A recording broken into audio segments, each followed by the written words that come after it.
Welcome to Spirit School. My name is Danielle Sarenk, also known as the Squamish Medium.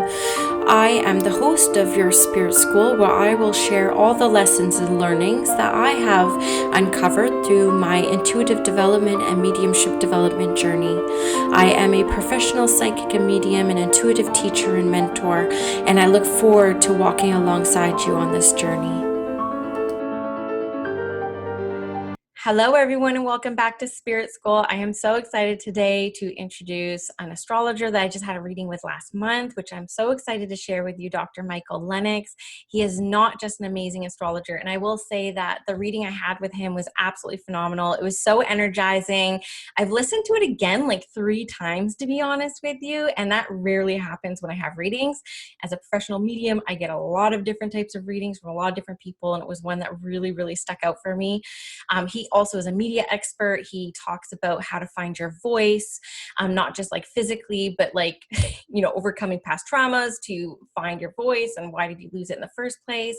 He is a professional dream interpreter. He has 2 books out there, which I just ordered one of them online yesterday. So I'm excited for that to come. I have some dreams about or questions about dreams coming up as well. He's also a mentor and teacher, and you probably know him on Instagram. He's Dr. Lennox Michael, I think. I'll get you to say your handles after, but I call you the Red Robe Astrologer, and I'm pretty sure a lot of people probably call you that. But on social media, he's the first face to greet me every single day. The algorithms work. He's always giving us the daily astro updates, and I highly recommend you check him out. His energy is just contagious. I get covered in chills every time he's around. So welcome to the podcast, Dr. Michael. How are you doing today? It is so good to be here, Danielle. I'm actually excited to talk to you. Just cause I like you, I like your energy, and I'm delighted that you're taking on, your work in the world, which is really what I'm all about, is making a stand for everybody to rise up to, knowing who they are, bringing what they bring to the world in service. And you're really doing that, Danielle. And it is my delight to share your space with you today. Well, I really appreciate that. And you brought me so much comfort in my reading because it took me years to find my voice in this work. It took me years of overcoming imposter syndrome and what am I saying that's any different from anything anyone else is saying, and like really finding my voice in this work. It took me a good few years. And when you gave me my astrology reading, it was really kind of affirming for me that I am meant to be sharing my voice. I am meant to be on like a larger platform. And it just, this is what I love about astrology. It's my favorite type of reading to get because it's not telling you what to do with your life. It's kind of like reaffirming what your soul is like kind of pulling you towards, right? Absolutely. Yeah, and I love it. So tell me a bit about yourself. Like I kind of introduced yourself, but how do you explain your work to the world? Well, I like to call myself a spiritual teacher first because I'm a teacher. I love to teach. Like the moment I have an opportunity to share my wisdom and knowledge in the teaching fashion, that's just what lights me up. Specifically, I'm a psychologist first and foremost because it's important to me that I, know and understand the human condition from a perspective of the theory that psychology offers, right? So I've got the more traditional mode of helping people with their experience of their bodies and their embodiment through that. But I'm also an expert in dreams and dream interpretation and an astrologer. And those intuitive gifts rose up for me as a teenager. And it wasn't until sort of in my like mid 30s where I was working in the corporate world, but on the side, I was like doing little workshops, in yoga studios here in Los Angeles about dreams and dream interpretation and giving everybody who came within 10 feet of me some sort of a reading, either with my cards or dreams or astrology.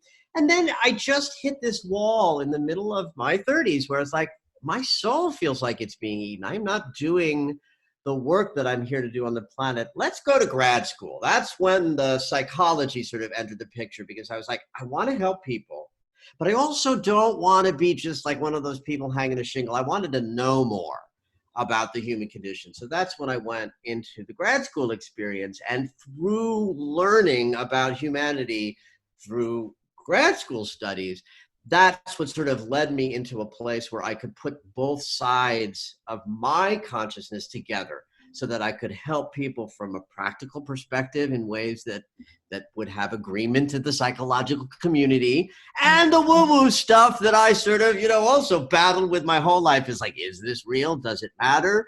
What? Right. So by grounding in the formal education, when I came out on the other side of that, when I was about 38, 39, it was like, okay, here I am. I'm ready to start helping people on a one-on-one basis with private sessions as a psychologist, as a therapist, and as an astrologer and a guide, an intuitive guide, but also to teach about everything that I had been learning in my journey along the way about consciousness and breath work. And at a certain point, it was like, wow, I've thrown a lot of spaghetti against the wall. Is there a way for me to just sort of put it all into one presentation? And it's the idea of conscious embodiment, that we're all running around in these bodies that we barely know how to use. It's very confusing, with tons of thoughts and feelings and trauma that we've inherited and desires that we have. And so I just sort of came up in the last 10 years with this notion of, well, I'm the ambassador to your unconscious. I know how to work that experience of being a being of consciousness that's bumping up into the walls of our unconscious experience, which is just about everything. And so I began to just put it all together. And what I found was people were responding to the work I was doing. So the private practice grew, the places to go and speak and teach was also growing, and then it all just began to coalesce when the internet exploded and, remote connections. Like, everybody's been Zooming this past year, but some of us have been Zooming for like a decade now, only it used to be Skype, right? Once I discovered that way of connecting with people, that's when it began to be a sort of single thread experience of me as a teacher of consciousness. Whether it's your trauma because mommy and daddy were not so, doing a great job of their, stuff, or the mystical things about what the power is when we dive into prayer and meditation. So I'd like to approach helping other people from both the inner and the sort of upper, the inner work to let your, trauma out of the way, and the upper work, the spiritual work, to know how to connect with the inspiration that's part of our humanity that we miss when we're busy bumping up against our trauma. Yeah, or avoiding it. Yep. And overcompensating with food and alcohol and God knows all those things, which, by the way, I've done every single one of those things. Like, I know everything about the avoidance experience, which of course is what helps us teach others when we bump into people who are, also struggling with stuff that I've been through. So I know that journey. It's really a trademark of the teacher's path, right? Like a really colorful life, overcoming like a lot of different things. It's definitely trademarks, I think, of the teacher's path. Absolutely. There's nobody better to help you with your trauma than somebody who's pushed through their own. Exactly. 100%. Yeah. Love it. Okay. So people love a good quit story. So I escaped the hostage or the corporate world earlier this year, which I was really excited to talk about. That came up a lot in my chart. You were surprised when I did the thing. It didn't make sense in my life to jump when I did jump, but I did jump. Astrologically, completely aligned almost to the day why my soul was just like, leave, you got to go now, do this thing. So what's your quit story? Like, how did you transition out of like safety of corporate and that security, that perceived like golden handcuffs, that security, into actually following your dharma? Like, what lights you up? Like, what was that transition for you? I know for me, I built my practice on the side for 6 years. So I kind of had inklings that, okay, this probably could sustain me. I've kind of built this kind of thing. Like, it sounds like you might have had something very similar. Yeah, I also had a corporate life, right? And in the entertainment industry. In fact, my last corporate job was as a vice president of new business development for Playboy. And I do like to share that publicly because it is so anathema to the spiritual path. But even that idea of spending 5 years at an entertainment company where sexuality was sort of in the lead, which, by the way, I had no judgment about. In fact, I love that community. I love the Playboy community. I loved Hef. I loved what he stood for, and his philanthropy and his social justice movement. Like, there was a lot of, but I definitely felt like I was eating, like eating my soul. I was not doing the work I was here to do on the planet just because I was having fun at work and making good money, right? Yeah. I got laid off from Playboy along with about 30 other people. It was like this big chopping block. And I knew in my heart that I was never going to go back into the entertainment industry in any sort of a way. Although I didn't know what was going to happen next, something that came along in my path that really helped turn my life from a corporate workaday experience into being a full-time professional sort of spiritual teacher was I got this television show job in 2002 for the Sci-Fi Network on dreams and dream interpretation. It was just like an actor job. I went to the first audition. 20 different dream experts gathered from around the country in this production office. And, by the time that week was over, I had booked the job. And it was a 2-year process of testing co-hosts, testing the format, getting greenlit on the pilot. That whole process took a very long time. And so I thought I was on the path to just become a rich and famous dream expert TV star. That's what I thought it was. And then 3 months after the show was premiered, it was canceled. Oh, yeah. Was not in my playbook, I assure you. So this is sort of the long answer to your question. The short answer, though, Danielle, is the dark night of the soul that followed when that show got canceled was the worst, best thing that ever happened to me. And it was dark and it was difficult. And because I really, really had the feeling at 39 that everything in my life had led to this magnificent moment where I was going to ascend the media mountain and take my seat amongst, other, famous spiritual teacher types. And the fact that didn't happen was devastating to me. But boy, did that dark night of the soul just give me to me. I came out the other side of that knowing who I was and having this ambition of I got to be famous removed. Yeah. Right? It just got removed. And so the development of my work after that crisis was so pure. It was so much about helping people. It just didn't have anything to do anymore about cash and prizes. Yeah.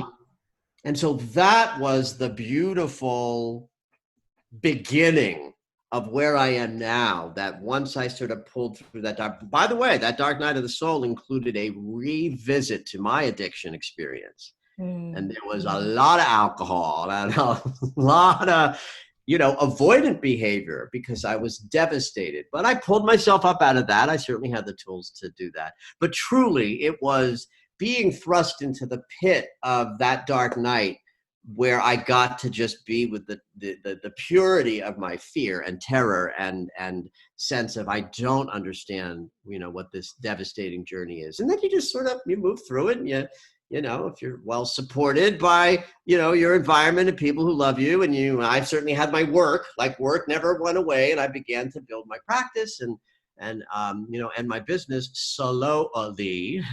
Into something that is growing and growing and growing at this time, especially at this time when the world exploded into, a different level of need for the care that spiritual teachers can offer. I was ready. I was ready to meet this year full on, head on, because I had prepared to know who I am, what my gifts are, how I serve, and then do it.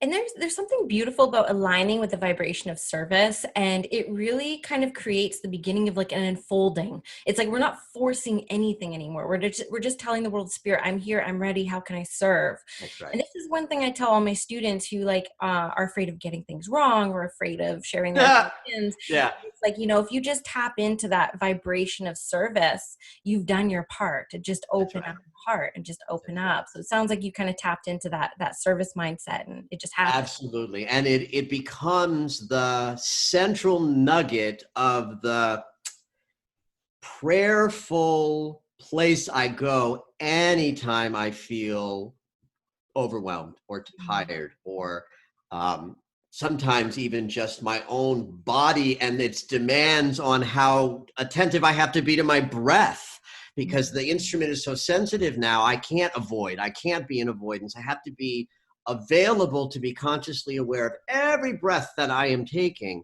And that sometimes feels relentless. Mhm. But then being of service and that mentality is what carries me through any moment. If I wake up on a day and it feels onerous to have 4 or 5 or 6 clients, I am on my knees in front of my altar just saying, help me serve, help me serve, help me serve. And that posture gets me to the chair, and then service takes care of the rest. All I have to do is get to the chair. I don't have to worry about what happens next, because service is natural. Service is organic. Service is how we lift each other up energetically, whether it's in a tiny little way or in a big way that's like a lifestyle. Yeah, I love that. I love that. And so I guess as an astrologer, you probably saw nuggets of 2020 coming. Oh, yeah. In fact, the language I used a lot in 2019 was like we've never seen before. Right. I mean, the year started with all this like Capricorn energy, like this like super intense Capricorn energy. And I mean, I am not an astrologer at all. I have so many questions about astrology for you today that actually came through my Instagram page as well. But I was really surprised. Like, I left my job 3 weeks before lockdown, like the whole world locked down. And I couldn't believe how many people were ready to start looking at themselves. It was like something happened for us spiritual entrepreneurs where people are at home, people have more time to reflect, they start to align with how they really want to live. Like, I couldn't believe I found myself in like almost a recession proof industry. Yeah. No, it is extraordinary what people were available for. That surprised even me.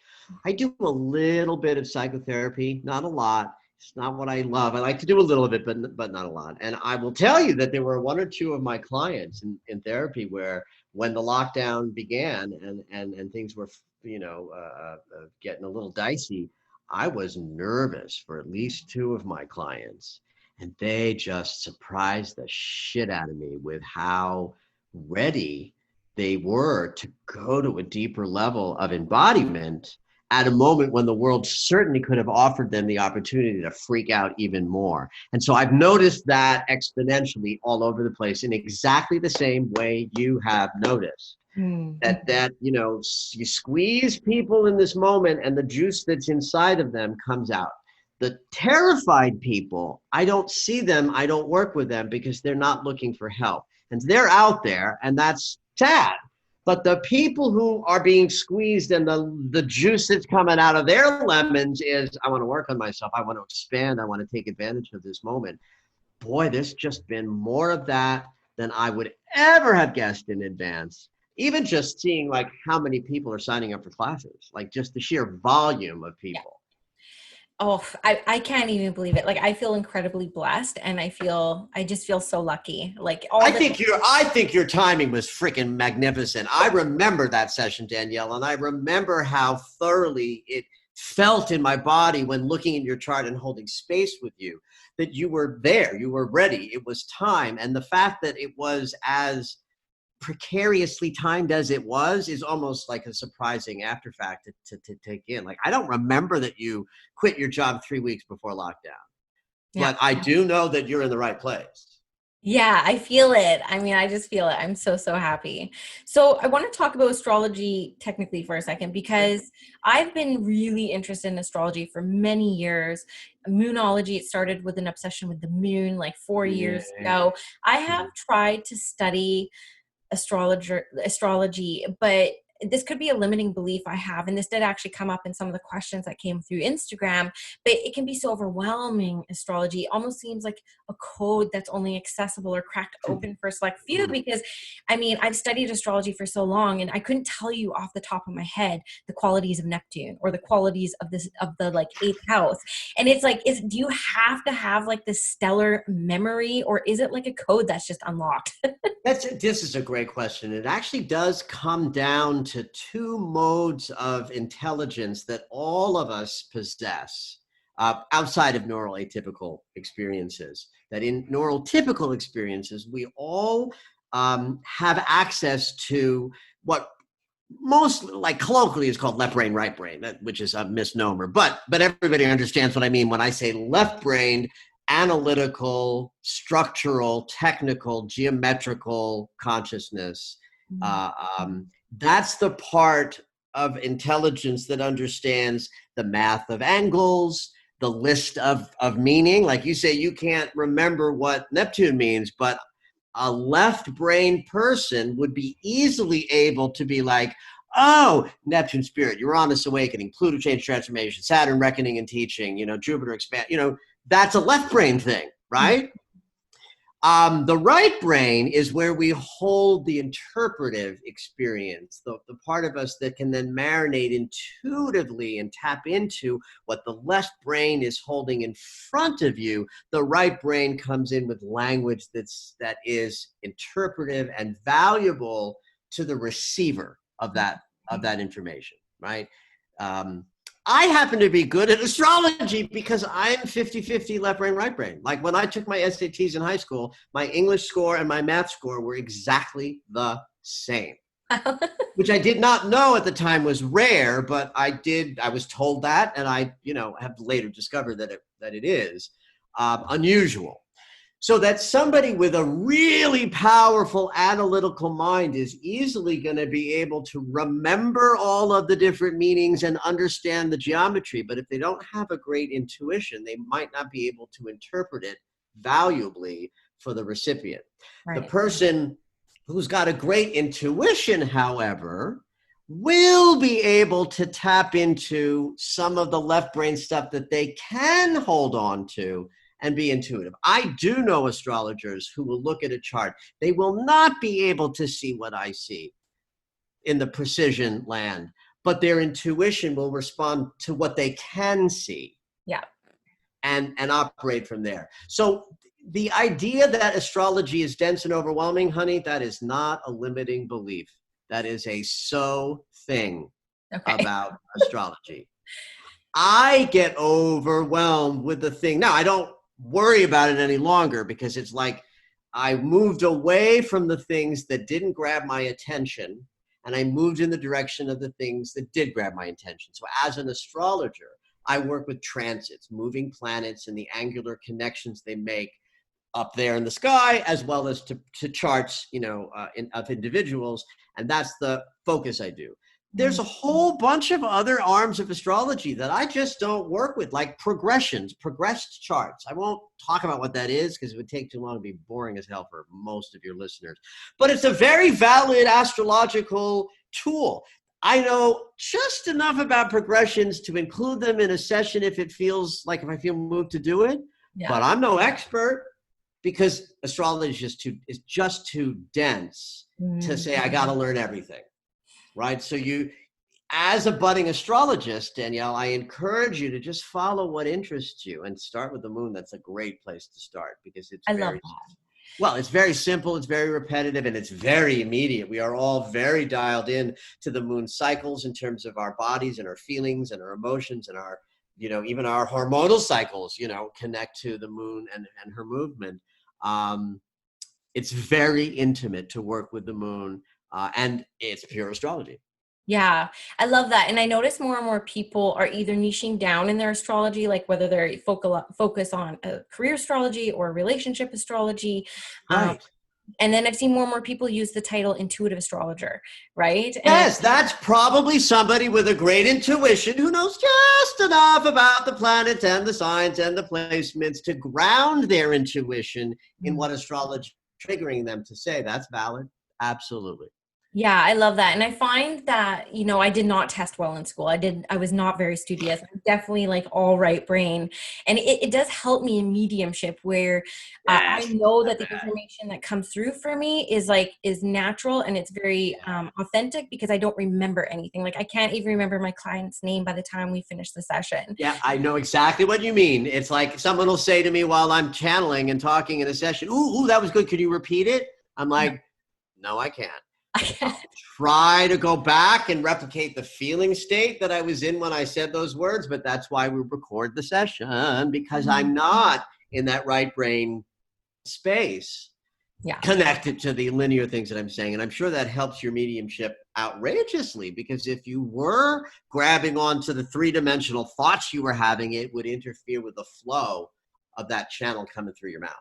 Yeah. And I just wanted to point people to you have an astrology 101 session, which I'm sure is phenomenal. I was looking at it today online because I was like, oh, maybe I should do this. But I'm like, oh, Danielle, like stay with your mediumship. You're doing mediumship, but you do have an astrology course available online. I saw, and you can sign up for your newsletter and you get like a master class for astrology as well. So just wanted to. Yeah. There's lots of free yummy stuff, and there's some stuff you have to pay for. But yes, I am committed to sharing and teaching as much as I possibly can to as many people as I can before I split this life. I want to turn the whole world into astrologists. At the very least, people who know what the moon feels like as it moves around the zodiac. That's why the moon is sort of great for anybody starting out, is that I was drawn to astrology because my physical body is so outrageously sensitive to energy and the movement of energy. I am practically motion sick on the earth. Yeah. And I mean, I say that, but I spent 18 months back when I was opening up the most energetically about 20 years ago. I was motion sick for 18 months because I could feel the spin of the earth and the movement so profoundly in my body. And so as I've developed my language for astrology, I was always captivated by the planetary transits, the day-to-day changing geometry, because the day-to-day changing geometry changes the sensation of the energy that our bodies are moving with and moving through. I feel that physically. So I was drawn to doing astrology explorations that were connected to what is the energy going to feel like today. Yeah. The moon is something that everybody feels, the sensation of moon sign changes. You don't have to be as sensitive as I am. If you're in a body and alive, you're going to feel the shift of the moon changing signs, though it might take you 3 or 4 lunar cycles of paying attention to that to really actually be able to make some sense of it. That's something I recommend to people. It's like social media. You can't not know where the moon is if you want to find out. There's 1,000 million astrologers sharing that, or Instagram, or apps that show you that. And that's what I instruct people to do. Spend 3 to 4 months with a journal that just says, what does it feel like in my body today? And clock the moon sign changes. That's the value of being with the moon, because your body feels the shift of energy every 2.5 days. Yeah, and that's because we're mostly water. Is that right? That's right. And the moon obviously influences like the waters of the world, right? And I agree. And I got Yasmin Boland's daily moon diary a couple years ago, and I found it really fascinating tracking every day. Like, oh, when I'm in Taurus, like I totally kind of like shit the bed of my business. But when it's like in Capricorn, it's like I have all these ideas and I'm so motivated, right? And it's going to be different for people based on their chart. Like, I'm a singer and my voice is different depending on the moon sign. And I'm now at a place in the sensitivity of knowing how my body works. I know what 2 or 3 moon signs I sound great in. I know what 2 or 3 moon signs I do not sound great in. And then I know where it's neutral. Yeah. Right. And it absolutely connects to my chart. Capricorn is when I sing the best, and my south node is in Capricorn. That's like the karmic entry into this life in a natal chart. It also represents natural gifts and talents that you come pre-installed with. So it makes some sense that when the moon is in that sign, something that was pre-installed in me works better. Yeah. But truly, that idea that you can know, and you just described it for your own self. You know that when the moon is in Taurus, blah, blah, blah happens. When the moon is in Capricorn, the other blah, blah, blah happens. Well, that's really powerful information to have. And that information is available to everybody pretty easily. Just need the discipline and the focus and the steadfastness to check over 2, 3, 4 lunar cycles, and you will have the same vocabulary for the different sign feelings that you and I have. Love it. Love it. Love it. Love it. And this will be the last thing I talk about this, but I love Capricorn energy. It's my favorite. Like, I'm a South Node Capricorn. I have a feeling like that could be why. Are you too? Yeah. South Node Capricorn, North Node Cancer. Dang, I'm like, that's so cool. I know we just had our lunar node return. It was phenomenal. And I know my daughter, she's a little Scorpio. I call her Scorpio Queen. I'm like, you're my Scorpio Queen. She's 6, but she is always crying. She's like, I want to be a Capricorn. She'll find her way. She'll find her way with all that emotion. So fun. I love it. So very cool. So I kind of want to switch over to dreams now because Yeah, let's do it. on the podcast talk about this, and I'll be honest with you, like it's something that comes up a lot in my mentorship, like, oh, track your dreams. But the truth of the matter is I don't remember my dreams unless they're downright nightmares. Mm. Like so I'm not somebody who like I'm not like an Edgar Casey where I get like, prophecies in my dreams. I do have a lot of friends that get like a lot of insights in their dreams. I have always struggled with that. I just have nightmares if I remember anything about my dreams. So I would love to know more about like your work with dreams. How can people remember their dreams or at least start to have some positive dreams? Like, Well, first and foremost, nightmares are prominent in our memory, I think, on purpose. I believe our psyche is sharing with us snapshots of what's going on in our unconscious through dreaming. So we wake up having had a dream, and the dream is going to show us where we're in shadow, where we're in fear, where we're saying no to life. And a nightmare is a classic example of a big, loud, I'm frightened of life kind of moment. Then the nightmare in the dreamscape must be correlating to some life experience that might be triggering some fear in the unconscious. And so the nightmare is more memorable so that you wake up with a memory of the dream and think about it during the day. That's like having a relationship with your unconscious. That's all that dream work is designed to do. Yes, it can help you work through problems. Yes, it can help you know and understand more about your psychic patterning and your emotional trauma. There's value in dream work. But at the end of the day, what we're really trying to accomplish with dream work is, do you have a relationship with your unconscious? And the unconscious speaks to us in dreams. And simply by acknowledging that we have a dream, we're engaged in that relationship. One of the challenges that I have in inspiring others to dive into their dream is the moment somebody has me interpret a dream for them, they think, oh my God, that's dream work. Like knowing what a dream means definitively is dream work. And it's like, no, honey, that's not dream work. That's Dr. Michael Lennox's skill. Yeah. I have a God-given gift. And if you're interested, come my way and we'll work on the dream in that way, or you come to a dream circle that I do online. I mean, there's all these ways you can experience my gift, which looks very satisfying. I had this dream. Dr. Michael Lennox said it means this. It resonated for me emotionally, and hurrah, done. Yeah. Except that's not dream work. That's a session with Michael Lennox. Dream work can be anything. You have a dream and remember it, you're doing dream work. You have a dream, you write it down, you're doing dream work even more so. You have a dream, write it down and share it with somebody, now you're cooking with gas. You have a dream, write it down and maybe do something creative in response to it, like draw a picture from the dream imagery. Now you're really doing dream work. Now, do you notice that in those last 4 examples I gave, not one of them involved figuring out what the dream meant? Yeah. I love that because I see that with psychic readings too. It's kind of like giving your power away, right? It's just like. Yeah, a little bit. Now, there's a contradiction built in this, honey, because if you come to me for dream work, I'm going to tell you what the dream means through my gift. So it's like I'm contradicting my own self, right? I'm going to tell you, you don't need to know what the dream means, but if you come to me, I'll tell you what your dream meant. Right?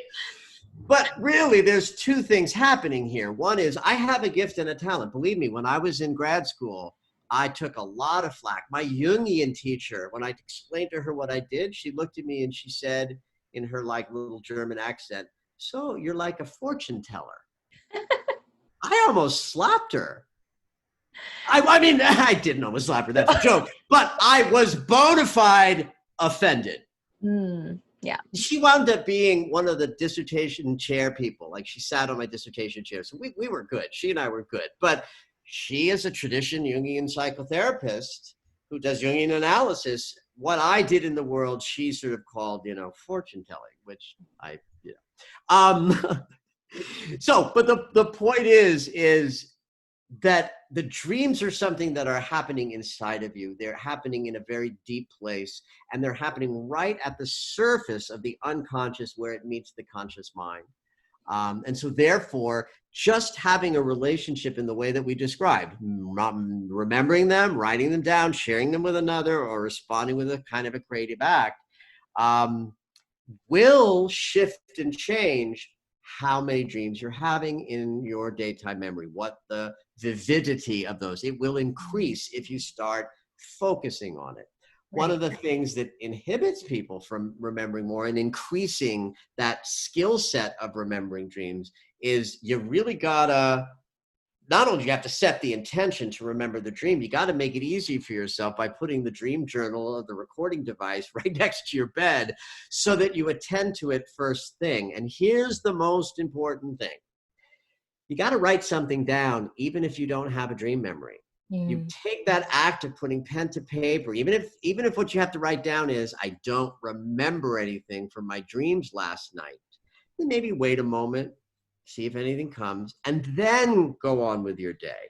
By doing that, that physical act signals the unconscious that you want to keep this window open longer. Dreams are visual, right? Mhm. But we are visual. We see with our eyes, and that's a visual experience. But the place in our brain where we're processing that visual imagery is not the same. In other words, we don't see our dreams with the same part of our brain that our eyes see the world with when we are awake. So when that mind wakes up and starts to dial into online consciousness of, I am Danielle, I'm waking up, I know who I am, I know where I am, I know when I am, it simply drowns out the part of the brain that's holding the visual imagery from the dream content. Okay. So it's still there, it's just quiet, and your waking mind is loud. Yeah. That's why you go to the pad right away and say anything. Yeah. That will help trigger keeping that window open a little bit longer. I will do that because I have a dream journal next to my bed, but honestly, I've had it there for like a year and I think I have like Yeah, 3. you're waiting for the big dream. Wait for the big dream. That's right. That ain't going to happen, honey, because the dreams are diminished in their volume and it's never going to happen. It doesn't matter how you wake up. So I have kids who are 3 and 6. So my wake up is very abrupt. It's like a kid jumping on me or like, Okay. I peed my bed or like something that you're just Yeah. like, you're Or I like, had a bad dream. I'm like up and at 'em, right? Yeah, So yeah. my journaling would probably be delayed by a little bit just because of the nature of my Sure. life. Sure, But it sure. would still kind of work. Like if I just like intentionally was like, okay, I clean the bed, kids have food, now I can kind of like sit down. Or like I've heard a saying before where usually when your feet hit the ground, you kind of like forget. Yeah, it's in a very general sense, Danielle, the minute you sort of engage with your waking life, it's game over.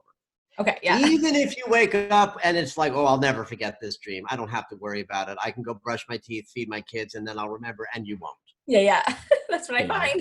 you just won't. Especially if you're already somebody who is not typically remembering their dreams with ease as a natural way that your psyche is set up. And everybody's just wired differently. It's in some ways, it's just wiring. It's Yeah. like sense of direction, you're moving around and some people that friend that sits in the back that has the great sense of direction. Yeah. So why does one person have a great sense of direction where someone else doesn't? It's similar in that some people are just wired to be in, dream memory with ease, and some people are just All right. Well, I'm going to keep trying. I'm going to keep trying. I'm you going to keep get trying. really woo-woo about the dreams. Like I have a belief that our souls like leave our bodies at night, right? It's like, Hmm. let's go like visit the other side. Let's go like go check out the plan for like the next little while. So does it matter? Like, do you believe in that too? Like Yeah. where, right? Is your soul completely detached from your consciousness? To be in a general answer to your question, absolutely. We believe the same thing. In fact, I have a prayer that I do every night as I'm hitting the pillow, which is about allowing, just welcoming the opportunity to release myself from my body and lean into what I call the sweet death of sleep. I like that. So I like the idea that when we sleep, we are sort of dying. We're separating from our bodies. We leave the body on some level, and then we reanimate it in the morning when we wake up. This is not, I mean, this could sound like a woo-woo thing about dreams and sleeping, but the reason I connect to this so easily is that everything replicates everything else. Like up and down are like rhythms. In breath, out breath are rhythms. Day, night are rhythms. Waking life and sleeping life is the same rhythm as life and death. And every death is followed by a rebirth, right? So, yeah, I think when we sleep, something like death happens in the sense of we leave our bodies. What that means or looks like or is describable as, I don't have language for that. There are intuitives who can have language about that because their sensation experience might reveal to them stuff that I don't see. Right? But I also can talk about like motion sickness of planetary movement that I can feel that you can't, right? So my gift allows me to speak into some things definitively, whereas other things I can speak into like conceptually, like this. I don't know what it means that we leave our bodies when we sleep or that we do some form of death and rebirth ourselves in the morning. But I am inclined to believe that we go places, that there's night school, that we visit other people. I think there are dreams that people have of other human beings that are strangers to them, but that are just other human beings sleeping in their bed having a dream at that very moment too. How cool would that be? Can I prove that? No, not even a little. I had one dream in my life. I've had two completely lucid dreams in my life.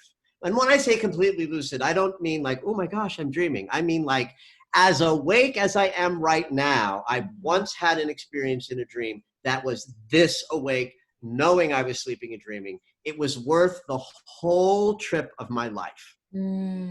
That sensation was so profound. It's like if I had died the next day, I'd have been like, happy to have come. Thank you very much for the journey. That was amazing.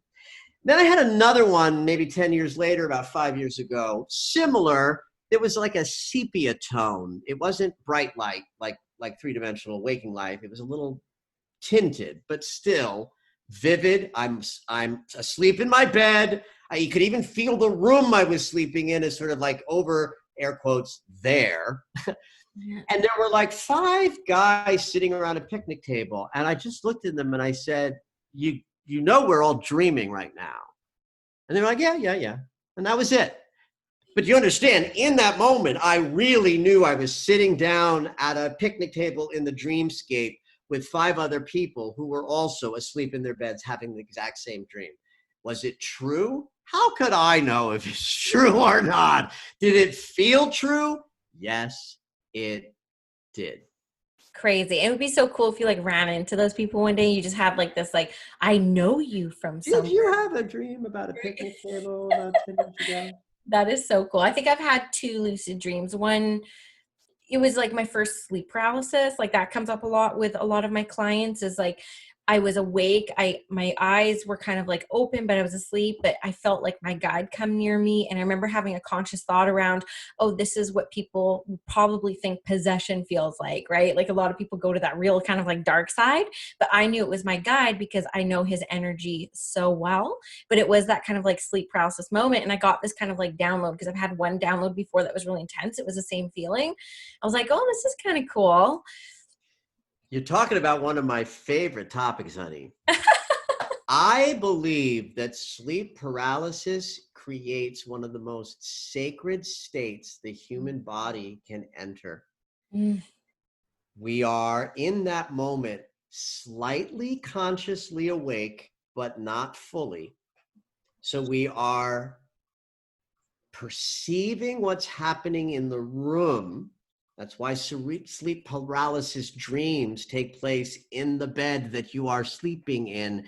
Though you feel like you're sleeping and dreaming, part of you is awake, but most of you is in that sleep state, which means you are able to perceive the 5-dimensional energies that are present always. But the body is paralyzed. It's literal. Sleep paralysis is not a moniker or an innuendo. when we go into REM sleep, the brain paralyzes the body to keep us safe because the prefrontal cortex is lighting up with all of the stimulation of everything that the brain received during the day. And during that process, we are formulating short-term memory. We're getting rid of the stuff that's excess, and reviewing everything that happened during the day to do that. That's why so many dreams include material from the daytime experience, because part of what we're doing is we're actually making memory and getting rid of the extraneous. By the way, we're also in REM sleep cleaning out brain poop. Cells poop. We don't have a lymphatic system in the brain. We've got the blood-brain barrier. So there's a thing that happens. I won't go into it, but it's interesting. And it's certainly what the scientists say, well, you're getting rid of metabolic waste where dreams have no meaning, which is, of course, nonsense. So there's all this stuff that's happening in REM sleep, and the paralysis is necessary. So now imagine that you're in this state. You're a little bit awake, so you're a little bit in three-dimensional consciousness, but you're mostly dialed into five-dimensional consciousness, and you're able to perceive energies that you typically couldn't perceive, and you're paralyzed. You're going to conflate those two things. And now the sensitivity that your spiritual woo-woo antenna can feel will collapse with the, oh my God, I cannot breathe. And now we have the succubus, that energy that is perceivable during the sleep paralysis experience that people report, sits on the chest of the dreamer, sucking their life force out. Now, does that mean there aren't succubus energies? I don't know. I'm not gifted enough to know, but I am certainly smart enough to know that there's this state where perception just explodes out into five-dimensional consciousness and you're paralyzed, and most people will find that a terrifying experience. And what you just described, Danielle, is what I think is the pure experience, that when you were in that state that is in both worlds, that liminal state that includes both a little bit of consciousness and mostly your unconscious, that's where your guides are perceivable by you in a way that you otherwise only get when you're channeling. Right. I love that. I'm so glad we talked about this, because I can't tell you how many DMs and emails I get from people about sleep paralysis, and there was something dark around me and it like took my breath away. And I always go to the light side. Like I always go to the light side. I knew it was my guide because, again, I knew how he felt. I knew I was getting a download of some sort that would help me in my work, but I was very aware of that paralysis feeling, which, you know, I know about the amygdala, and I talk about that a lot in my work because it creates the monsters in the closet. That's I was like, this is what people are afraid of. This is what people experience. I felt so lucky I got to experience that, right? It speaks to sensation, Danielle, the sensation, because I'm all about that. My body is so freaking sensitive that everything I teach comes through that language and that lens, but it's the right thought to match the sensation. The sensation is I perceive that which is imperceivable, and something is keeping my chest from being able to breathe. That's the bona fide sensation. So if I have to make up a story that includes both perceiving of subtle energies and I'm paralyzed, great story to make up. There's succubus sitting on my chest, sucking my life force out. Yeah. I knew a guy, I didn't know him. He was somebody that crossed my path, and I heard his story, and I said, will you come to my office and let me interview you? And he agreed. And somewhere I have an old videotape with this interview on it. He was a young guy who had sleep paralysis as a constant in his life. And he organically, by himself, knew that this dark energy that he was perceiving was not fully what was so. And he used the consistency of the sleep paralysis visitations and his meditative skill to transform his perception of this energy. And over about a 9-10 month period, it went from this dark succubus sucking the life out of me energy to a beautiful, sacred, energetic dance that some guide or guard experience was offering him. And he did it by changing his perception morning after morning over time. I just have to raise my hands to this because Yeah, baby, I'll raise mine. I can hear mics dropping all over the world That's right right, now. baby. I think like literally people, I hope that this helps changes people's perception because Yeah. again, I get a lot of calls from families about their kids being possessed or something crazy. And I just walk in and teach them how to connect with angels. Yeah. And I'm like, now this is all you're going to see and experience and expect. It's just about this like perception, right? And I major mic drop moment. I'm so glad we got to talk about it. Yeah. And I know that this is going to answer a lot of questions for the Spirit School listeners. So thank you, thank you, thank you. Yay. The last topic I really wanted to talk about, I was so excited about because this is a current day reality for me, is around the finding your voice. Now, to give you a little bit of Yeah. context quickly, because in corporate, I rarely talked. I maybe talked an hour out of my entire day. And then now I'm full time. I have a YouTube channel, a podcast. That's all you do. All I do is talk. And I keep telling my healers, I pull the throat chakra, right? Like I feel literally like I need somebody to teach me another way to speak so that I stop losing my voice and I stop that and that Yeah. kind of chakra being like pulled, right? And of course, it's not good to walk around saying you have a sore throat during COVID. So it's like, So funny. But yes, if you talk for a living, that's where you're going to have your. I remember seeing a psychic, Karen Strazieri. I was 25. I was doing a lot of singing in those days. And I was like, why do I have sore throats all the time? And she said, it's because it's what you're using all the time. If you were a hooker, you'd have gonorrhea. I loved that. I was like, yeah, baby. so does it get better? I just created a class called Finding Your Voice. And I got to tell you something, Danielle. I feel like I landed in the soup of my dharma. Like this class did not come up from my mind or my thoughts or my ambitions. I was teaching a class on forgiveness, which I put out into the world right at sort of, shelter in place. It seemed like the perfect timing. I've taught this before. It was wildly, successful in terms of numbers, and I was having a great time teaching. And a woman came forward to work one-on-one in this class, and I just noticed that her voice was tiny and held up. And I said, hey, honey, would you make a little sound for me? We just like, just And she went, ah. I was like, oh, honey, your voice is all stuck. I should teach a class about finding your voice. That's all I said. The chat in that class blew up.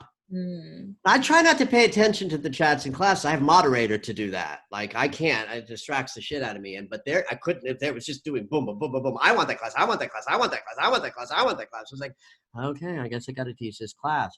And so I just, as soon as the forgiveness class was over, I dove into creating an outline. I put it out there. The response was even bigger. The number of people who signed up for this first class was enormous. I not only was I teaching the class, but because it's new for me, I was participating in it. After the first class, I had a trigger moment and I did the thing that I was teaching people to do about like, how old did I feel? And I discovered this whole sort of disowned 6-year-old self of mine, which is a place where I lost my voice So in some ways, my response to you about you loving this idea and having a personal resonance with, that I'm teaching this, I'm having the same experience and it feels kind of new. I kind of feel a little geeky about it. Like I can't say, oh yes, I'm Dr. Michael Lennox and I'll teach you that class and I have tons of experience doing it. And because that's not the case. The case is it's brand new. And I feel like it's something I'm going to teach for the rest of my life. The experience of carrying these people through a 4-week journey. And I'm teaching them all the Kristen Linkletter actor's technique for freeing the voice. So everyone's being taught an actual bona fide warm-up design to free and open the channel that the physical voice comes through. And then we do a dive into the family traumas and the sibling unit experiences and the early challenges that all people bump into about having and finding their voice. I thought initially that maybe I wasn't the right person to teach this class because I was never the person who had a small voice. There's a lot of Michael in the room and there always has been, but that doesn't mean that it was authentic and grounded in my heart. I was a ticking time bomb for the first couple of decades of my life. And so I didn't have my voice and I had tremendous blockage in my throat chakra. Even stuff that I was working out in the last 5 years in my 50s was still clearing out blockages in my throat chakra that through intuitive perception, I could identify as ancestral, generational wounds Yeah. of not having a voice, which I think we all suffer from. I think it's absolutely a human condition that we have this incredibly sacred way we are to meet the world and create. It starts with the word, and the word is formed by the voice. Mm-hmm. That is creativity incarnate. Yeah. In the beginning, there was the word. And we lose it from the minute we start being formed as humans by our family of origins. It's the first place to get shut down. Yeah, I love that. And I have to say, I kicked myself when I was on your website last week preparing for this interview, that it was like this weekend's the last class. I'm like, I hope he runs this again. Oh God, yes. Because I Soon. need it. I need it. And I will, Soon, in fact. I've been teaching mediumship now for over 4 years to light workers. And one very common thing I see between them is the hardest thing, just getting people to talk. I'm like, just say what you're thinking, say what you're seeing, saying what you're feeling. There's like this blockage there for people stepping onto the spiritual service path. And I believe that is connected to our worthiness. Am I worthy of this path? Based off of my history, or yeah. And it's just, Wow, you're blowing me away. Like you're telling me that people might even be having inside of their psyche these tremendous sort of access to intuitive material. But if they don't have the courage to open up their mouth and just say what they're experiencing, then their voice is actually the limiting factor that keeps them from sharing their intuitive gifts with the world. Wow. and it keeps them feeling Mind stuck. Like blown. when people are saying, I'm stuck, I feel like I'm suffocating. I'm like, because you're not speaking up. You're not sharing what you're most passionate about, for fear of being judged by your family, fear of being judged by your friend, fear, much like I had that, like, what I say about mediumship, there's greater teachers with bigger audiences that say the same thing. So it's like, why would my voice make a difference? And I had to walk through that fear by starting this podcast and just saying, I'm doing it anyways. And That's right, because your voice is your voice. It's not mine.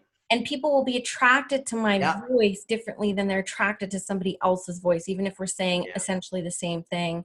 And so I was really excited to have you on the podcast, because it's very common. It's probably next to the fear of being wrong. I think it's the most common thing, is the fear of speaking up. And so I forced my students to say, give me 20 things. I want to hear 20 things out of your mouth about what you're picking up. That's a big number. It is a big number, but by the time you get to 15, you're kind of rolling. You're just like, who cares? Like, just say the thing. Just say it. Just say it. Yep. Oh, this is so great. I know. I'm so excited for this work. And like when you were talking about before, almost brought me to tears. I was covered in shivers. I'm like, yes, you have to keep doing this. And your voice, you're like one of the first voices I wake up to every single day on your Instagram. You're like astro forecast for the day. And I'm just so excited you're bringing this work to the world. And I'm going to encourage every single light worker to like look into the future class that you're going to be making, because I have seen it across people who, not just mediumship, it's tarot, it's aura readings, it's angel connections. It's just common amongst light workers that there's this fear of persecution of speaking up, right? Which is definitely, past life, intergenerational. Yep. Generational. We are moving through a lineage that in the past, those who did what we do were killed for it. Yep. And I see too, it's just one of the things that I say to people, your people that spirit wants to align you with won't find you unless you're sharing your voice. Like they need to hear your voice. That's right. So yeah. And there's something profound for me at any rate, from like 20 years ago, that all I wanted was to be a famous TV star spiritual teacher. Was that beautiful dark night of the soul allowed me to tap into the really beautiful idea that my voice is only for those to whom I speak. And I'm not in charge of that. I'm only in charge of doing the speaking part, to authentically speak into my truth and to what I have to share. And then the audience that is mine comes towards me, and nothing can take that. Nothing can keep that from coming. And comparing, myself to others, is a terrible blockage to that. I went through that myself, nothing like Facebook to give you the opportunity to process envy of like comparisonitis. And so when I got onto Facebook 10 years ago, there was a lot of that for a couple of years, and I healed it. I moved through, and you're absolutely right. It is finding the purity of the message you have in your heart, getting the courage it takes to put it into your voice, and then trusting that all of those who are designed to hear it will. 100%. You got to give them that chance, though, right? Got to give them that chance. Well, this has been a very energizing conversation. I am so honored that you chose to come on Spirit School. I thank you so much. And can you just leave us with how everyone can find you? Best and easiest place is indeed Instagram, and that's Dr. Lennox Dreams, DrLennox Dreams on Instagram. And I do put my Red Robe Astrology every morning around 4 or 5 a.m. when I first get up. My little 59-second videos are there. I'm also on Facebook as Dr. Michael Lennox, Dr. Michael Lennox. That's a good place as well. And michaellennox.com is the website for information about clients and other classes. Awesome. And I'll have this all linked in the show notes below so you can just access them super easily. I highly recommend it. And I just want to say, I remember when you switched to your silk robe, everyone's like, whoa, like, did the robe change? Like, what happened? You're like, hey, easy. It's summer. It's hot. That's how it actually happened, Danielle. I was wearing my red terry cloth robe because it was, morning and I'm naked. And so I had to put something on because I can't wear my pajamas because my pajamas are my birthday suit. And then it just got hot. It was time to buy a summer robe. And I put it out there as an effort to engage. The marketing people say, engage with your social media audience. So I wrote that silly post. What color robe should I get? And oh my God, you thought I was like talking about who should be president in November with the way people responded. So we kept with the red robe, and Red Robe Astrology as a hashtag was born. I love it. I love it. Okay, awesome. Thank you so much. My pleasure. Thank you for having me, honey.